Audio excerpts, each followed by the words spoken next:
Sekarang kita bakal bahas soal kelebihan dan kekurangan dari pupuk organik. Pupuk organik adalah pupuk yang dibuat dari bahan-bahan organik. Kelebihan dari pupuk organik adalah dia tuh dapat menutupi kekurangan dari pupuk kimia.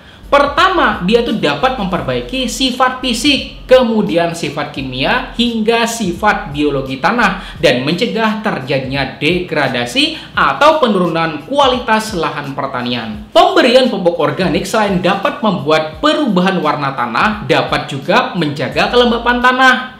Dan juga dapat membuat tanah tuh jadi makin gembur dan subur ya sahabat tani. Sementara kita tuh tahu ya sahabat tani bahwa ketika tanahnya subur, maka tanaman yang tumbuh di atasnya juga makin subur, bener nggak kira-kira? Kemudian pemberian pupuk organik juga dapat menaikkan pH tanah. Kemudian juga bisa meningkatkan daya ikat unsur hara di dalam tanah. Dan juga dapat meningkatkan nilai KTK atau kapasitas tukar kation tanah. Selain itu juga, pemberian pupuk organik apalagi yang kaya akan asam human itu dapat menjadi makanan bagi mikroorganisme tanah. Dan sementara kita tuh tahu ya sahabat tani bahwa yang namanya makhluk hidup itu kalau nggak makan ya pasti bakalan mati, bener nggak kira-kira? Tetapi kalau ada makanannya ya pasti dia tuh pasti bakal bertahan hidup ya sahabat tani, bener nggak kira-kira? Maka inilah kelebihan pertama dari pemberian pupuk organik. Kedua, pupuk organik mengandung unsur hara, bukan cuma unsur hara makro aja ya sahabat tani, tetapi mikro juga. Meskipun yang namanya mikro itu kebutuhannya nggak banyak ya sahabat tani, tetapi ketika ada itu pastinya bakalan meningkatkan kualitas tanaman kita juga, dan juga pastinya dapat meningkatkan kuantitas dari hasil panenan kita ya sahabat tani. Ibaratnya gini deh sahabat tani, kita tuh mau makan ya sahabat tani, bener nggak kira-kira? Kalau makan itu ya wajib ada nasi sama lauk, bener nggak kira-kira? Tetapi pada saat kita makan itu yang ada bukan cuma nasi dan lauk, tapi ada kerupuk juga, kemudian ada sambal juga ya sahabat tani, apalagi ya sambalnya itu pedas-pedas gurih ya sahabat tani, terus ada perasan jeruk nipisnya gitu loh sahabat tani, ya jadi bakalan tambah seger, bener nggak kira-kira makan kita sahabat tani? Nah itulah kenapa kalau ada mikro itu pastinya bakalan tambah mantap lagi ya sahabat tani, bener nggak kira-kira?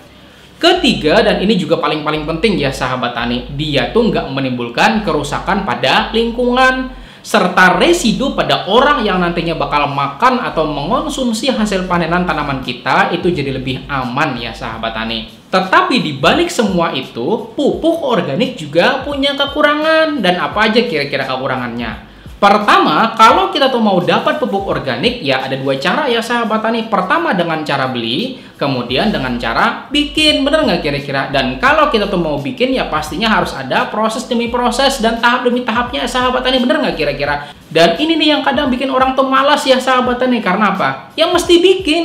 Pernah kejadian ya sahabat tani sama petani saya, katanya pupuk tuh lagi susah dan kalau mau beli itu mahal. Terus saya bilang, bikin aja pak, kan bisa bikin pupuk organik, bisa berbentuk padat dan juga bisa berbentuk cair. Terus dia bilang apa coba? Ribet pak, mesti bikin gitu loh. Lalu saya bilang lagi gini, pak kalau emang ribet ya beli aja pupuk organiknya udah jadi.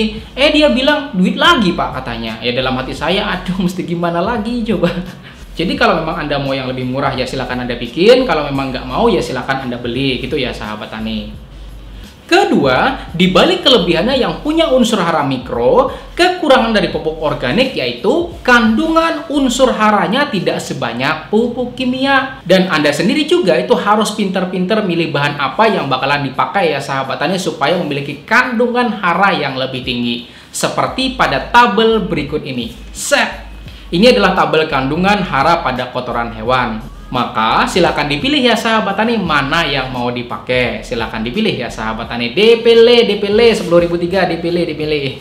Dan ketiga, kekurangan dari pupuk organik ini mesti kita aplikasikan pada lahan pertanian kita dalam jumlah yang sangat besar, bahkan sampai ton-tonan ya sahabat tani dalam 1 hektarnya.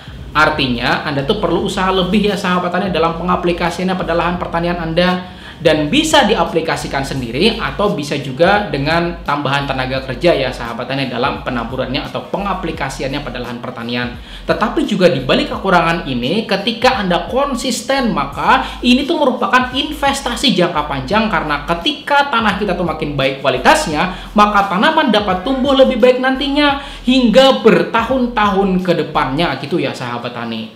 Silakan tangannya seperti ini dulu. Oke. Investasi seperti ini. Investasi coba silakan diucapkan juga, silakan diucapkan. Iya.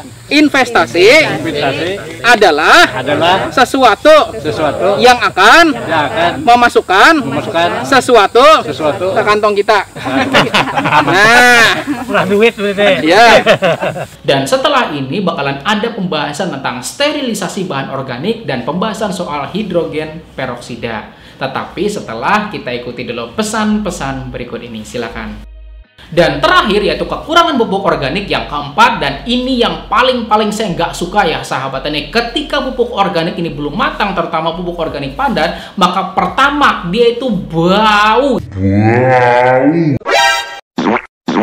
Ya sahabat tani, serius. Kedua, ketika pupuk organiknya dari bahan kotoran sapi, maka ketika belum matang, maka proses dekomposisinya bisa bikin tumbuh gulma-gulma nakal yang susah banget dikendalikan ya sahabat tani. Dan selain itu juga, pupuk organik yang belum matang itu bisa membawa entah bakteri kah, kemudian virus kah, atau jamur yang pastinya bakalan jadi masalah buat tanaman pertanian kita nantinya ya sahabat tani. Dan kemarin ada yang tanya, gimana sama penggunaan hidrogen peroksida? Apa benar kira-kira bisa mempercepat pematangan pupuk? Saya bilang kalau hidrogen peroksida itu bisa digunakan buat sterilisasi suatu bahan. Bahkan kalau kita tuh ada luka ya sahabat tani, bisa diberikan cairan hidrogen peroksida ini buat anti infeksinya. Dan ingat ya sahabat tani, ini luka beneran, bukan luka batin ya sahabat tani. Kalau luka batin itu hanya Tuhan yang maha menyembuhkan ya sahabat tani.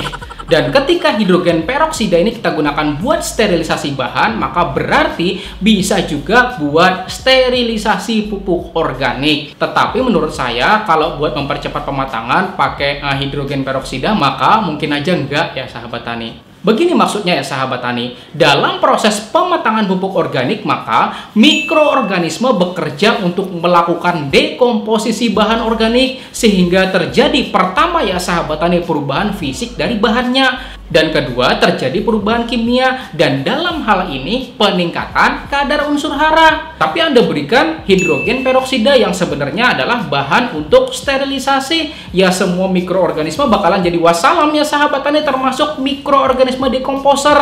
Akhirnya proses dekomposisi jadi kurang maksimal. Bisa sih, bisa aja ya sahabat tani langsung kita aplikasikan pada lahan pertanian kita. Tetapi ingat, yang Anda aplikasikan itu kandungannya sama seperti kandungan pupuk organik mentah, tetapi memang yang sudah steril dan mungkin aja ada plus-plusnya ya sahabat tani. Apa kira-kira? Oksigen ya sahabat tani plus-plusnya. Dan penjelasan detailnya tentang hidrogen peroksida nanti aja ya sahabat tani, karena di tempat saya itu susah banget ya sahabat tani cari yang beginian. Bahkan di Banjarmasin aja nih sahabat tani, yang merupakan ibu kota provinsi tempat saya tinggal, yaitu Provinsi Kalimantan Selatan, yang dulunya merupakan surga oksigen dan sekarang sudah banyak ditambang-tambangi ini ya sahabat tani, susah untuk cari yang namanya hidrogen peroksida. Nanti aja ya sahabat tani kita bahas tuntas seputar hidrogen peroksida.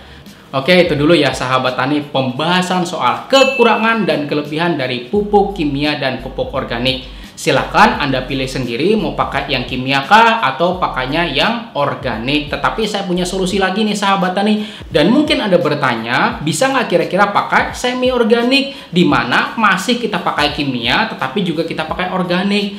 Nah, ini bisa banget ya sahabat tani. Dan saran saya itu jangan melulu 100% pakai bahan kimia semuanya, enggak ya sahabat tani, tetapi tambahin juga bahan organik biar lahan kita tuh makin bagus ya sahabat tani. Syukur-syukur bisa 100% organik, dan mudah-mudahan pertanian Anda makin baik lagi ke depannya ya sahabat tani. Makin maju, Indonesia makin sehat lagi, dan Kalsel bebas dari banjir ya sahabat tani. Oh, bahas tentang banjir, saya mohon maaf di sini habis banjir ya sahabat tani. Parah banget banjirnya. Oke, itu dulu ya sahabat tani. Dan jika Anda ngerasa video ini bermanfaat, silahkan Anda berikan jempol yang banyak ya sahabat tani. Dan juga jika Anda ngerasa video ini bermanfaat untuk Anda bagikan, maka silahkan dibagikan atau share ya sahabat tani kepada teman-teman yang lain biar lebih banyak lagi manfaatnya. Oke, di bawah sini ya sahabat tani ada 2 video yang saya rekomendasikan untuk Anda pelajari. Insya Allah akan semakin membuat keilmuan Anda tambah banyak lagi tonton ya sahabat tani. Terima kasih sudah nonton. Saya Rizal Ansar dari channel Penyuluh Pertanian Lapangan. Wassalamualaikum warahmatullahi wabarakatuh.